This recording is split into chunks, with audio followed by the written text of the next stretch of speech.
చేశారంటే ఆగా మేఘాల మీద పబ్లిక్ సర్వీస్ కమిషన్ అంటే వాళ్ళ రిపోర్ట్ అప్పటికప్పుడు తయారు చేసి నేను ఇదంతా ఎగ్జామిన్ చేశాను.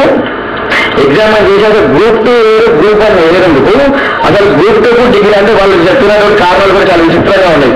గ్రూప్ 2 డిగ్రీ గ్రూప్ 1 డిగ్రీ కాబట్టి గ్రూప్ 2 గ్రూప్ 1 కలిపేద్దామన్నారు. అంటే వాళ్ళ ఉద్దేశం ఏంటంటే గ్రూప్ 2 గ్రూప్ 1 కలపడం ద్వారా గ్రూప్ 2 కూడా ఇంటర్వ్యూ పరిధిలోకి తీసుకురావడం అన్న ఒక దురాలోచన.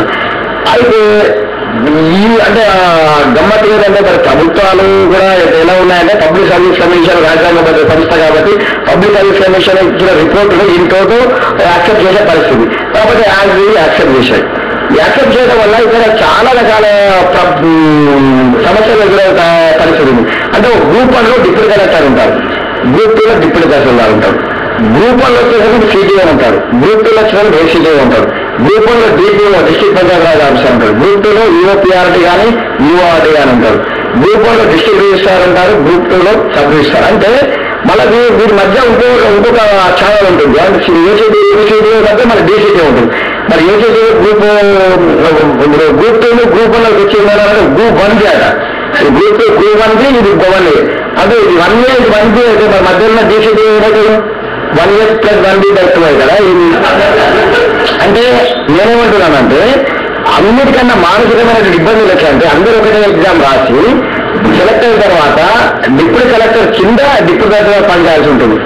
నువ్వు నేను ఒకటే ఎగ్జామ్ రాసినావు, నువ్వు నాకు ఒక మార్క్ ఎక్కువ కూడా కాదు. ఇంకేమంటే అంటే వివిధ కారణాల వల్ల నువ్వు నాకు ఒక మార్క్ తక్కువ వచ్చినా కూడా సరే ఇతరత్ర రూల్ ఆఫ్ రిజర్వేషన్ అంటే ఇంకోటి వల్ల నువ్వు నాకు అక్కడ సెలెక్ట్ అయినావు, నేను నీకు పని చేయాలన్నటువంటి మానసిక ఇబ్బంది ఖచ్చితంగా ఉంటుంది.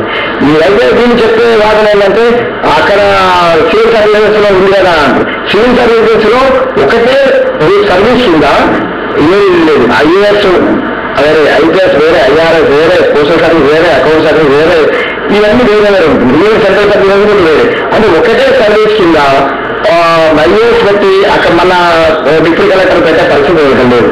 నేను నిన్న జిఎల్ సెక్రటరీ గారిని అనుకోకుండా కలవడం జరిగింది వేరే అసోసియేషన్ రీత్యా. ఆయన కూడా నా విషయంతో 100% ఏకీభవించారు.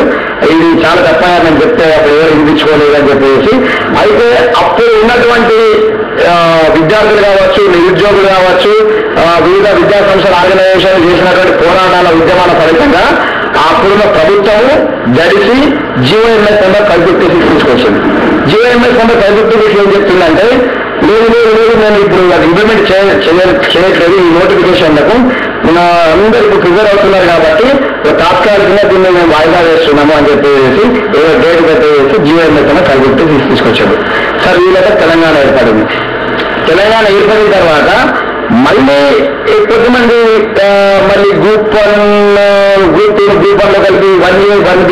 అంటే దీనివల్ల ఏం జరుగుతుందంటే ఒక నిరుద్యోగికి అంటే ఆలోచించాల్సిన నిజమైన నిరుద్యోగికి అన్యాయం జరుగుతుంది. ఎందుకు అన్యాయం జరుగుతుందంటే ఇప్పుడు ఒక గ్రూప్ 2లో సెలెక్ట్ అయినటువంటి ఒక అభ్యర్థి మళ్ళీ గ్రూప్ 1 కోసం ఎదురు చూస్తున్నటువంటి పరిస్థితి. గ్రూప్ 2 ఏసీటీ కానీ ఇంకోటి డిప్యూటీ కలెక్టర్ సెలెక్ట్ అయిన పరిస్థితి. గ్రూప్ 1లో కొంచెం ఎదురు చూస్తుంటే మళ్ళా నువ్వు గ్రూప్ 1 పేరుగా గ్రూప్ 1A 1B అని 1000 పోస్ట్ ప్రభుత్వం కూడా ఇక్కడ చాలా ఏమని వచ్చిందంటే గ్రూప్ 1A 1B అని గ్రూప్ 1B అంటే గ్రూప్ 2 పేరుగా చెప్పబడుతున్నాను. గ్రూప్ 1B చెప్పబడుతున్న గ్రూప్ 2లో 1000 పోస్టులు ఉంటాయి, గ్రూప్ 1లో 100 పోస్టులు ఉంటాయి. కానీ నోటిఫికేషన్ 1A 1B అనే 1 నోటిఫికేషన్ పెడితే 1100 పోస్టులు గ్రూప్ 1 నోటిఫికేషన్ ఇచ్చామని చెప్తారు. అంటే గ్రూప్ 1 గ్రూప్ 2 గ్రూప్ 3 రేపు రాబోయే రోజుల టీచర్ పోస్టులు కూడా గ్రూప్ 1లో కలిపి మేము 30,000 గ్రూప్ 1 నోటిఫికేషన్ ఇచ్చామని చెప్పే పరిస్థితి కూడా ఏర్పడుతుంది.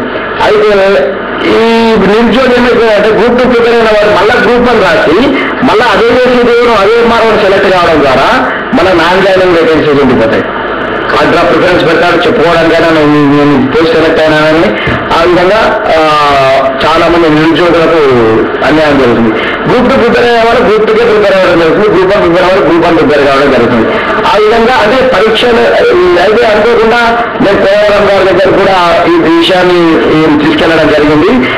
అన్ని ఏ రకంగా చూసినా రేపు రాబోయే రోజుల్లో సర్వీసులు ఎంటర్ అయిన తర్వాత మానసికమైన ఇబ్బందులు కావచ్చు, వీళ్ళు 1 అని చెప్పుకుంటారు, వీళ్ళు 1 అని చెప్పే పరిస్థితి. నామనికేషన్ అది ఇష్యూ కాదనుకుంటే చాలా ఇష్యూ అని చెప్తే సరే మొత్తానికైతే వివిధ కారణాలు చెప్తే విద్యార్థులు చేసినటువంటి నిరుద్యోగులు చేసినటువంటి ఆందోళన రీత్యా కావచ్చు దాన్ని కూడా తాత్కాలిక ఇంతకు మేడం గారు చెప్పినట్టు ప్రస్తుతం ఉన్నటువంటి పరీక్షా విధానాన్ని దాదాపు కంటిన్యూ చేయాలి, వాటన్నింటి కూడా తర్వాత ఎగ్జామిన్ చేయాలని చెప్పేసి కూడా నిర్ణయించడం జరిగింది. అయితే ఈ పరిస్థితుల నేపథ్యంలో గ్రూప్ 1 అన్న దానికి ఒక చార్మింగ్ రావడం పోతున్నటువంటి పరిస్థితి. ఒక ఆర్డీఓలు, ఒక ఆర్టీఓలు, ఒక సిటీఓలు తప్ప, అంటే డిప్యూటీ కలెక్టర్, ఒక కమర్షియల్ ట్యాక్స్ ఆఫీసర్, ఒక ఆర్టీఓలు, అంతా ఇంకా మున్సిపల్ కమిషనర్స్ తప్ప మిగిలిన ఏ పోస్ట్ ఉన్నా కూడా చార్మింగ్ లేని పరిస్థితి. ఒకసారి గ్రూప్ 1 సెలెక్ట్ అయినటువంటి ఆ విద్యార్థి ఒక గ్రూప్ 1 గా ఒక మార్క్ తక్కువ ఒక ఆడిట్ ఆఫీసర్గా సెలెక్ట్ అయితే, కోకర్ రిజిస్టర్ సెలెక్ట్ అయితే, ఆయన టాలెంట్ ఉన్నప్పటికీ కూడా ఆయన ఆడిట్ ఆఫీసర్గానే, జాయింట్ డైరెక్టర్ ఆడిటర్గా, ఆడిట్ ఆఫీసర్గా ఉండాల్సిన పరిస్థితి ఏర్పడుతుంది. ఒక కోఆపరేటివ్ అంటే కోఆపరేటివ్ గా ఉండాల్సిన పరిస్థితి ఏర్పడుతుంది. ఈ పరిస్థితులలో ఈ 3-4 డిపార్ట్మెంట్లు తప్ప వీళ్ళ డిపార్ట్మెంట్లకు సంబంధించి కూడా అంటే వాళ్ళు చేద్దామన్నా, అంటే వేరే డిపార్ట్మెంట్ చేద్దామన్నా ఆ డిపార్ట్మెంట్ నుంచి బయటకు వెళ్ళే పరిస్థితి లేదు. అన్నింటి నుంచి ఇంకొక డైరెక్షన్ ఏం జరుగుతుందంటే డిప్యూటీ కలెక్టర్లు మాత్రమే ఐఏఎస్ ఎలిజిబుల్ అనే పరిస్థితి ఉంది. ఒక కంటిన్యూస్ ఏజెస్ సర్వీస్ ఎన్ని సంవత్సరాలు చేయాలి, ఎంతమంది ఇయర్స్ సార్ చెప్పినట్టు ఇర్రెస్పెక్ట్ ఆఫ్ ఓన్ సీనియర్ డిగ్రీస్ కూడా ఈ కెన్ గెట్ ఐఏఎస్ ప్రమోషన్. అంటే మిగిలిన గ్రూప్ 1 మిగిలిన పోస్ట్ కమర్షియల్ ట్యాక్స్ ఆఫీసర్ కానివ్వండి, ఆర్టీఓ కానివ్వండి, ఇంకోటి కానివ్వండి, మిగిలిన వాళ్ళు ఎవరు కూడా అటువంటి పరిస్థితి లేని పరిస్థితి. అయితే కేరళలో ఇటీవలి కాలంలోనే గత ఒక 8 నెలలు 1 year కిందని కేరళ అడ్మినిస్ట్రేటివ్ సర్వీస్ అని చెప్పేసి ఒక అద్భుతమైనటువంటి ఒక సర్వీస్ని క్రియేట్ చేసి వివిధ అంటే ఒక 10-12 డిపార్ట్మెంట్లను ఆ సర్వీసు డిపార్ట్మెంట్ లో ఉన్నటువంటి ఒక 2nd level 3rd level గెస్టర్ పోస్టును అంటే మున్సిపల్ అడ్మినిస్ట్రేషన్ కావచ్చు, పంచాయతీరాజ్ కావచ్చు, డిస్ట్రిక్ట్ రిజిస్ట్రేషన్ కావచ్చు, ఇంక్లూడింగ్ ల్యాండ్ రెవెన్యూ తీసుకొచ్చి ఈ కోట ఇంతకుముందు మనం చెప్పే ఏదైతే 33% కోటా ఉన్నదో 33% కోటా ఏడు మార్కులు ఫర్ గ్రూప్ 1 అనకుండా అడ్మినిస్ట్రేటివ్ సర్వీస్ అని చెప్పేసి దాని నుంచి ఐఏఎస్ ప్రమోషన్ ఇవ్వడము, ప్లస్ వీళ్ళకు గ్రేట్ ఎక్స్పోజర్ అంటే మంచి ఎక్స్పోజర్ వీళ్ళు పీడీడీఆర్ కానీ డ్రామా కానీ ఎన్నో ప్రాజెక్ట్స్ వస్తున్నాయి, ఎన్నో రకరకాల కార్పొరేషన్స్ ఉన్నాయి. వీటన్నిటి కూడా వీళ్ళ middle class management and better utilisation of maximum utilisation of talented people అన్న కాన్సెప్ట్ తోని ఈ అడ్మినిస్ట్రేటివ్ సర్వీస్ క్రియేట్ చేయడం జరిగింది. దాన్ని ఇన్స్పిరేషన్ తీసుకొని మేము గత అక్టోబర్-నవంబర్లో మేము చీఫ్ మినిస్టర్ గారిని కలవడం జరిగింది. మా అసోసియేషన్ తరఫున చీఫ్ మినిస్టర్ గారు వెంటనే స్పందించి లేదు ఇది మా డిస్కషన్లో కూడా ఉంది, మీరు కూడా రిప్రజెంటేషన్ ఇచ్చారని చెప్పి అప్పట్లో ఆఫీసర్లకు ఆర్డర్ ఇవ్వడం జరిగింది. మొన్న 4 రోజుల కిందనే మొన్న మార్చి 10వ తేదీ నాడు GOMS నెంబర్ 77777 పేరిట ఒక కమిటీ కాన్స్టిట్యూట్ చేయడం అనేది నిజంగా చాలా ఆనందకరమైన విషయం. అంటే మన ప్రభుత్వము, తెలంగాణ ప్రభుత్వము సంస్కరణలకు బ్రిటిష్ కాలం నాటి చట్టాలను తిరగరాయాలన్న ఒక ఆలోచన విధానానికి, బ్రిటిష్ కాలం నాటి భూమిపట్టినటువంటి ఆ చట్టాలను దుల్పాలను ఒక మంచి ఆలోచనకు ఉన్నారని చెప్పడానికి మన తెలంగాణ ముఖ్యమంత్రి తీసుకున్నటువంటి చొరవ ఆ GOMS నెంబర్ 777 కూడా ప్రతిఫలించేస్తుంది. నిజంగా ఇది హిస్టారికల్, మామూలుగా కాదు, ఒక రాష్ట్రం కాదు, 2 తెలుగు రాష్ట్రాల్లో కూడా ఒక పెద్ద పిలుపు. ఇన్ని సంవత్సరాలుగా అసలు చేయలేండి ఈ ముఖ్యమంత్రి వచ్చిన కమిటీని కాన్స్టిట్యూట్ చేసి, ఎందుకంటే తెలంగాణ అడ్మినిస్ట్రేటివ్ సర్వీస్ అనేది ఏర్పడితే నిరుద్యోగుల్లో కూడా సాఫ్ట్వేర్ వెళ్ళాలనో లేకపోతే వేరే సర్వీస్ వెళ్దామన్న వాళ్ళకు కూడా ఖచ్చితంగా తెలంగాణ అడ్మినిస్ట్రేటివ్ సర్వీస్ వైపు చూసే పరిస్థితి ఉంటుంది. ఎందుకంటే Telangana administrative service is the common platform. Telangana administrative service అంటే it can go anywhere. Commercial ట్యాక్స్కి వెళ్ళొచ్చు, అది ఆడిట్ ఒక మార్క్ తక్కువ ఆడిట్ అనేది జీవితాంతం ఆడిటే. ఇప్పుడు DPO 112 91 batch 93 batch DPO still DPO district panchayat office అంటే కొన్ని డిపార్ట్మెంట్ ప్రమోషన్ ఛానల్ అంత రిమోట్ గా ఉన్న పరిస్థితులు. కాబట్టి తెలంగాణ అడ్మినిస్ట్రేటివ్ సర్వీస్ అనగానే మేము నిన్ననే గ్రూప్ 1 ఆఫీస్ అసోసియేషన్ తరఫున ఒక పెద్ద ఎత్తున రౌండ్ టేబుల్ పెట్టడం కూడా జరిగింది ఇంటర్నల్ గా. దానికి మా బిజినెస్ సార్, మా ఫౌండర్ అడ్వైజర్ కూడా సార్ కూడా నిన్న వచ్చి తన అమూల్యమైనటువంటి సలహాలు ఇవ్వడం జరిగింది. వివిధ అంటే ఒక group 1 officer, existing group 1 officers మాత్రమే కాకుండా ఇంటలెక్చువల్స్, ప్రొఫెసర్లు, ప్లస్ అన్ఎంప్లాయిడ్ యూత్, ప్రభుత్వ రంగంలో ఉన్నటువంటి అడ్వైజర్లు అందరిలో కూడా ఈ అరగోపాల్ కమిటీ గారు కూడా ఈ తెలంగాణ సివిల్ సర్వీసెస్ లేదా తెలంగాణ అడ్మినిస్ట్రేటివ్ సర్వీస్ ఒకటి ఉండాలని చెప్పి కూడా సూచించడం అనేది కూడా చాలా ఆనందకర విషయం. కాబట్టి సంస్కరణలో ఉన్న మాటలు మనం మాట్లాడుతున్నాం కాబట్టి ఖచ్చితంగా మన ముఖ్యమంత్రి గారు సంస్కరణ వాడి కాబట్టి ఇప్పుడే సంస్కరణలు చేసుకోవడానికి సరైన సమయం. సంస్కరణలు ఏ విధంగా ఉండాలి, అటు నిరుద్యోగులకు ఉపయోగపడి ఉండాలి, ఇటు ప్రభుత్వానికి ఉపయోగపడి ఉండాలి. రేపు రాబోయే రోజుల్లో ప్రభుత్వం కూడా దీని నుంచి మంచి సర్వీసెస్ ఒక అంటే కరెక్ట్గా చెప్పాలంటే TAS is tablet IAS Indian administrative service అని ఏదైతే మనం వస్తున్నామో అంటే ఇంతకుముందు సార్ చెప్పినట్టు TAS అంటే ఒక లోకల్ ఆఫీసర్ ఉంటాడు, లోకల్ సెంటిమెంట్ అనే ఒక ప్రాబ్లం తెలిసిన వ్యక్తి ఉంటాడు, ఇక్కడ జాగ్రత్తగా కండిషన్ తెలిసిన కల్చరల్ కండిషన్ తెలిసిన ఆఫీసర్ ఉంటాడు. కాబట్టి TAS అంటే చాలా హెచ్చుబడి ఇప్పుడు ఉద్యోగుల విభజన పంపిణీ నేపథ్యంలో కావచ్చు, రాష్ట్రాల విభజన నేపథ్యంలో కావచ్చు, మనకు చాలా మంది IAS ఆఫీసర్లు షార్ట్ అయ్యింది. లేదా చాలా డిపార్ట్మెంట్లో రీఆర్గనైజ్ చేసుకోవాలి, కొత్త జిల్లాలు వస్తున్నాయని అంటున్నారు. కాబట్టి చాలా మంది IAS ఆఫీసర్లు అవసరం ఉంది. కాబట్టి IAS ఆఫీసర్లను సృష్టించాలంటే అది సెంట్రల్ గవర్నమెంట్ పరిధి కాబట్టి అది అంత తేలిక పరిస్థితి కాబట్టి IAS చేయాల్సిన దగ్గర అంటే IAS అవసరం లేదు అనుకున్న దగ్గర నాన్ అవైలబుల్ IAS కాబట్టి TAS పనిచేస్తారు. చిన్న చిన్న కార్పొరేషన్లో కావచ్చు, MDBC కార్పొరేషన్ కావచ్చు, డైరెక్టర్ స్కూల్ ఎడ్యుకేషన్ కావచ్చు, ఇంకోటి కావచ్చు, ఇంకోటి అట్లా ఏదైతే ఇన్వేషన్ అనేది అద్భుతంగా వస్తుంది. ఒక TAS అంటే ఒక గ్రూప్ అంటే nothing in place of group TAS ఉండబోతుంది. ఉండే విధంగా ఒక సంస్కరణలు కూడా ప్రతిపాదించడం జరిగింది. ఈ విధంగా అంటే అన్నిటి నుంచి నిరుద్యోగులు కొట్లాడాల్సిన అవసరం ఏంటంటే చాలా మటుకు డైరెక్ట్ రిక్రూట్మెంట్ కోసము వేకెన్సీస్ ఒకటి ప్లస్ ఎగ్జాము నోటిఫికేషన్కు సెలక్షన్కు 3 సంవత్సరాలు తేడా ఉంటుంది. ఈ 3 సంవత్సరాల్లో వివిధ చాలా మంది లెక్చరర్ వెళ్ళిపోవడము, కొద్దిమంది ఇంకో వెళ్ళిపోవడం జరిగింది. కాబట్టి కౌన్సిలింగ్ సిస్టమ్ పెట్టాలి. ఇప్పుడు మన కౌన్సిలింగ్ సిస్టమ్ లేదు, ఆర్డర్ ప్రిపరేషన్ ఉంటుంది. ఆర్డర్ ప్రిపరేషన్ ఏం చేస్తారంటే ఏసీలో సెలెక్ట్ అయిన వాడు ఒక గ్రూప్ ఒక ఎక్సైజ్ సెలెక్ట్ అయిన వాడు మళ్ళీ రాస్తాడు. ఎందుకు వస్తే చూద్దాం ఇప్పుడు కట్టినారని. అయితే ఏం చేస్తారంటే ఏదో ఒకటి పెట్టి ఆర్డర్ ప్రిపరేషన్ మళ్ళీ ఎక్సైజ్ కూడా పెడతాడు. రేపు చెప్పుకోవడానికి ఏమైనా అంటే ఎక్సైజ్ మళ్ళీ సెలెక్ట్ అయ్యారని చెప్పుకోవడానికి చెప్పుకొని అసలు ఎక్సైజ్ లేదా అంటే ముందు ఏసీలో వస్తుంది. ఈ లోపల ఎక్సైజ్ లేదా CA అవుతాడు. మీరు ఎక్సైజ్ మంచి ఆపర్చునిటీ అనుకుంటాడు. ఏమైనా ఆర్డర్ ప్రిపరేషన్ బట్టి ఆయన సెలక్షన్ వస్తుంది, ఆయన జాయిన్ కాదు. అది ఒక నిరుద్యోగ నష్టం అవుతుంది. అది 4 as per GIMS number 81 4 shall be notified next recruitment. ఎందుకంటే 4 ఇవ్వాలంటే మళ్ళా మెరిట్ లిస్ట్ మొత్తం అయిపోయిన తర్వాత లెఫ్ట్ ఓవర్ లిస్ట్ ఇవ్వాలంటే లెస్ మెరిట్ ఇవ్వాల్సి వస్తుంది.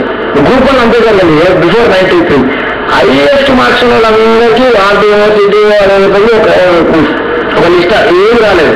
ఏ పోస్ట్ దాకా ఉన్నాడు. ఈ లోపల RDO ఇద్దరు జాయిన్ కదా వాళ్ళకి IAS సివిల్ సర్వీస్ వచ్చి వెళ్ళిపోయాడు. జాయిన్ కాలేదు కాబట్టి ఈ మిగతా అందరూ లిస్ట్ జాయిన్ అయిపోయారు. ఏ పోస్ట్ రావడానికి తీసుకొచ్చి ఆ 4 అయితే ఇచ్చారు, RDO కూర్చున్నారు. కాబట్టి కౌన్సిలింగ్ సిస్టమ్ ఉన్నాయనుకోండి, లేదా time of giving appointment order counselling system ఉంటే ఆ IAS ఎలాగో రాదు. ఈ RDO కాకుండా ఇంకొక స్టడీ సిస్టమ్ ద్వారా వెళ్తుంది. కాబట్టి ఇటువంటి సంస్కరణ కూడా చేయాల్సినటువంటి పరిస్థితి ఉంది. ముఖ్యంగా మీ అందరికీ తెలుసు గ్రూప్ 1లో ఒక ప్యాటర్న్ సిస్టమ్, గ్రూప్ 2లో ప్యాటర్న్ సిస్టమ్. గ్రూప్ 2కి సంబంధించి అంటే వివిధ ఇష్యూస్ ఉన్నాయి, వివిధ డిస్కషన్స్ ఉన్నాయి, డీటెయిల్స్ పోవట్లేదు. కానీ ఒకటి ఏంటంటే నా ఒపీనియన్ అనేది, మా అసోసియేషన్ తరఫున ఒపీనియన్ అనేది గ్రూప్ 1 గ్రూప్ 2 అనేది వేరువేరుగా పరీక్షలు నిర్వహించాల్సిన అవసరం కంపల్సరీ ఉంది. గ్రూప్ 1 కూడా రీస్ట్రక్చరింగ్ చేయాల్సిన అవసరం ఉంది. గ్రూప్ 1లో కూడా 4 పే స్కేల్స్, చాకరీకరణ వ్యవస్థ అన్నది ఖచ్చితంగా అడ్మినిస్ట్రేషన్ గ్రూప్ 1లో కనబడుతుంది. ఒక RDO CDO ఒక 4 ఒక హైయెస్ట్ పే స్కేల్.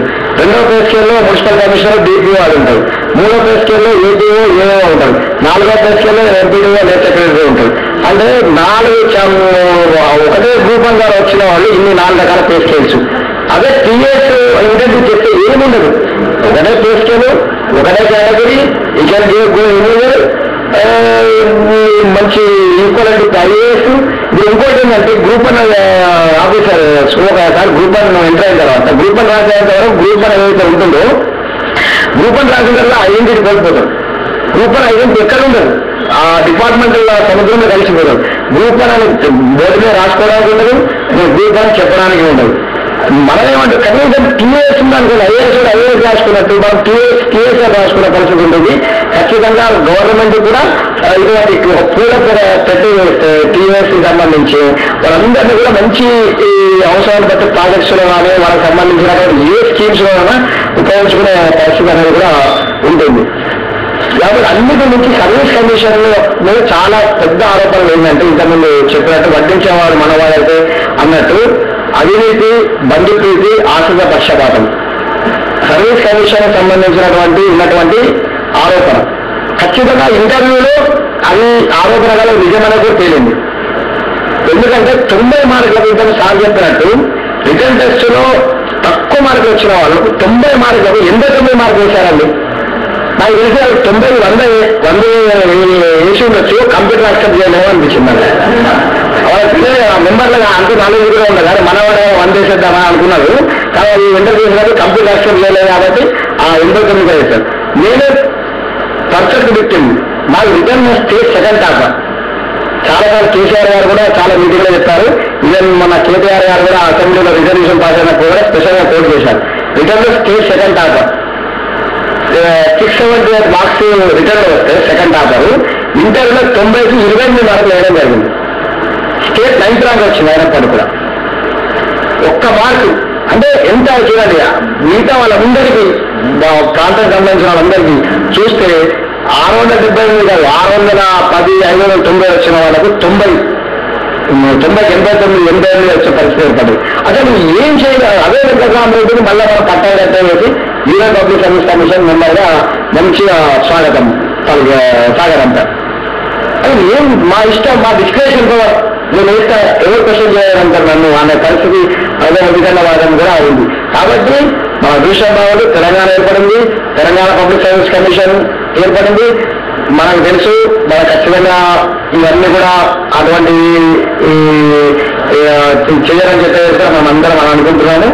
కాబట్టి వీటన్నిటిని కూడా అంటే inter group public service commission అంటే ఏదో ఈ మయం ఏదో జరిగిపోతుంది, ఏదో పేపరు రియాల్యుయేషన్ జరిగిపోతుంది అన్నది నిజంగా అపోహం ఉంది. ఒక్కోటే నాకు అనిపించేది కూడా ఒకటే సెంటర్ నుంచి 10 మంది సెలెక్ట్ అయ్యేవాళ్ళు.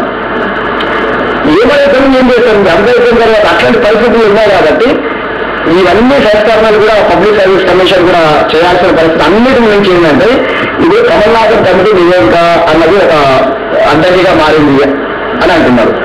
అయితే కొంతవరకు అడ్డంకిగా మారిన మాట వాస్తవం. కానీ జోనల్ పోస్టులు కమల్నాథన్ కమిటీ పరిధిలో రావు. గ్రూప్ 2 పోస్టులు అన్నీ కూడా జోనల్ పోస్టులు. అంటే నేనేమంటున్నానంటే ఇందులో కమల్నాథన్ గారు కూడా ప్రభుత్వం ఉత్తరం రాశారు, మాకు సంబంధం లేదా ఇచ్చుకో అని చెప్పేసి. కాబట్టి క్లారిటీ ఇవ్వాల్సిన అవసరం పబ్లిక్ సర్వీస్ కమిషన్ బాధ్యతాయుతంగా ఉన్నటువంటి పదవిలో ఉన్నటువంటి వాళ్ళకు కూడా ఉంది. కమల్నాథన్ కమిటీ నివేదిక వల్లనే ఉద్యోగాల నోటిఫికేషన్ జారీలో జాప్యం అన్నారు. చాలా మందికి తెలియదు కావచ్చు అనుకుంటారు. గ్రూప్ 2 పరీక్షలకు జోనల్ పరీక్షలకు కమల్నాథన్ కమిటీ నివేదిక ఎటువంటి సంబంధం లేదు. టీచర్ పోస్టులకు కమల్నాథన్ కమిటీ నివేదిక ఎటువంటి సంబంధం లేదు. కానీ మీరు చెప్పండి, ఇది ఎవరైనా ఉంది ఇది ఉంది చెప్తే మా కూర్చొని మాట్లాడతారు. మీరే గవర్నమెంట్ ఆర్టికల్ 371 సార్ చెప్తారు. ఆర్టికల్ 371D అనేది కంటిన్యూస్ బోత్ స్టేట్స్. అంటే ఆర్టికల్ 371D అనేది ఒక blanket order. Based on article 371Dకి ప్రెసిడెంట్స్ కూడా ఆన్సర్ పవర్స్ ఇస్తామన్నాడు ప్రెసిడెన్షియల్ ఆర్డర్ ఇవ్వడానికి. అయితే 1973లో ఇచ్చినటువంటి ప్రెసిడెన్షియల్ ఆర్టికల్ 371D ప్రకారము 74, 75లో ప్రెసిడెన్షియల్ ఆర్డర్ వచ్చింది. అప్పుడు ప్రెసిడెన్షియల్ ఆర్డర్. మరి ఇప్పుడు ఆ ప్రెసిడెన్షియల్ ఆర్డర్ అనేది స్టెప్ డౌన్ అయిపోయినట్టు. ఎందుకంటే యునైటెడ్ ఆంధ్రప్రదేశ్ లో కూడా ప్రెసిడెన్షియల్ ఆర్డర్ ఉంది. కాబట్టి ఆర్టికల్ 371D ఉంటుంది, ప్రెసిడెన్షియల్ ఆర్డర్ ఉండదు.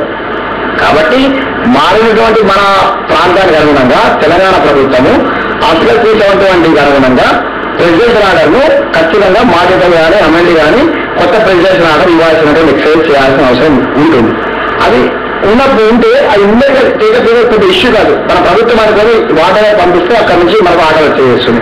కాబట్టి అటువంటి ఏమైనా చిన్న చిన్న అవరోధాలు ఉంటే అవన్నీగా చేసి, ఎందుకంటే నిరుద్యోగుల యొక్క కాదో నాకు తెలుసు. నేను కూడా యూనివర్సిటీలో చదువుకున్నాను, ఎంఎస్సీ చేశాను, బీఈడీ చేశాను. నా అదృష్టం కాబట్టి నాకు బ్రాండ్ జాబ్ సెలెక్ట్ కావడం వల్ల, బ్రాండ్ జాబ్ తర్వాత సెక్రటరీలో ఏఎస్ఓ చేశాను రావడం వల్ల ఈ జాబ్ చేసుకుంటూ గ్రూప్ 1 ప్రిపేర్ అయ్యాను కాబట్టి 5 సంవత్సరాలు అయినా నాకు ఏమనిపించలేదు. ఒక జాబ్ ఉంది కాబట్టి నేను నిరుద్యోగులకు చెప్పే సలహా ఏంటంటే, మీరు గ్రూప్ 1 కొడితే గ్రూప్ 1 కొడితే అని మాత్రం మీరు పెట్టుకోకండి దయచేసి. మీరు చిన్నగా చెప్పిన టీచర్ జాబ్ చేసి జాబ్ జాయిన్ అయిన తర్వాత ఒక నాన్యూ పెట్టండి. మీ జాబ్ పెట్టుకోదు ఇంకా జాయిన్ అయిన తర్వాత కూడా మా మీద మీకు ఉంటుంది. కానీ మెంటల్ ఎంత ఇది ఉంటుందంటే ఒక సపోర్ట్ నాకు జాబ్ ఉందని ఫీలింగ్ ఉంటుంది. కానీ ఏ ఆలంబన లేకుండా, ఏ ఆధారం లేకుండా గ్రూప్ 1 ప్రిపేర్ అవుతున్నా అని చెప్పి సంవత్సరాలు నేను చాలా మందిని చూస్తున్నాను. మా సంబంధించినటువంటి విద్యార్థులు కూడా ఏం చేస్తున్నావు అంటే ప్రిపేర్ అవుతున్నా, ఏం చేస్తున్నావు అంటే ప్రిపేర్ అవుతున్నా, ఇదే పరిస్థితి. కాబట్టి చాలా మానసిక వచ్చింది మన పరిస్థితి, మన ఆర్థిక పరిస్థితుల గురించి నాకు చెప్తుంది కాదు. గ్రామీణ మధ్యతరగతి, వెనుకబడిన తరగతి ఇవన్నీ కుటుంబాల నుంచి వచ్చిన వాళ్ళము ఏది లేకుండా గ్రూప్ 1 అనేది, ఎందుకంటే గ్రూప్ 1 5 సంవత్సరాల కోర్సు కాబట్టి అది కాకుండా మీరు ఎన్నైనా జాబ్ తీసుకోండి. ఇది గ్రూప్ 1 సెలెక్ట్ అయ్యేవాళ్ళు మీరు చూడండి 90% 80% ఆన్లైన్ జాబ్ ఉన్న వాళ్ళు ఉంటారు. అందరూ టీచర్ జాబో లేకపోతే గ్రూప్ 2 జాబో లేకపోతే ఏ జాబో ఉన్న వాళ్ళే ఉంటారు. ఎందుకంటే వాళ్ళకి ఆర్థికపరమైనటువంటి ఇది ఉంటుంది, మానసికమైన ఇది ఉంటుంది. ఒకసారి మనకు చిన్న జాబ్ వస్తుంది, మన ఇంటి వాళ్ళు కూడా పెద్ద మన జీవనం సరే సంతోషం. ఇంత మంచి కార్యక్రమం చేపట్టడం ఇప్పటికే చాలా సమయం తీసుకోవడం జరిగింది. కాబట్టి రాబోయే రోజుల్లో మన తెలంగాణ పబ్లిక్ సర్వీస్ కమిషన్ నుంచి భారీ నోటిఫికేషన్లు వస్తాయని చెప్పేసి మనం ఆశిద్దాము. అంతేకాకుండా నిరుద్యోగులు కూడా మా తరఫున నేను ఇచ్చే ఇది ఏంటంటే, దీనికి సంబంధించి ఎటువంటి సలహాలు కావాలన్నా, ఎటువంటి మార్గనిర్దేశం కావాలన్నా, లేకపోతే క్లియర్ గైడెన్స్. ఎందుకంటే రక్షణ మేము ఆల్రెడీ మా దాంట్లో తీర్మానం చేసుకున్నాము. నోటిఫికేషన్ వచ్చిన వెంటనే ఒక మంచి క్లియర్ గైడెన్స్ అవసరం. సుందర జనాలయమా, నరేంద్ర భారత university Tagore auditorium, group 1 office association ఆధ్వర్యంలో ఈ సిలబస్, ఈ పరీక్షలు అన్నీ అయిన తర్వాత ఒక అవగాహన సదస్సును కూడా రాబోయే రోజుల్లో కండక్ట్ చేయాలని చెప్పేసి కూడా అసోసియేషన్ మిత్రులు నిర్ణయించడం జరిగింది. Thank you sir. మీ అందరికీ కూడా all the best. Thank you. So that both you have to be very, already 2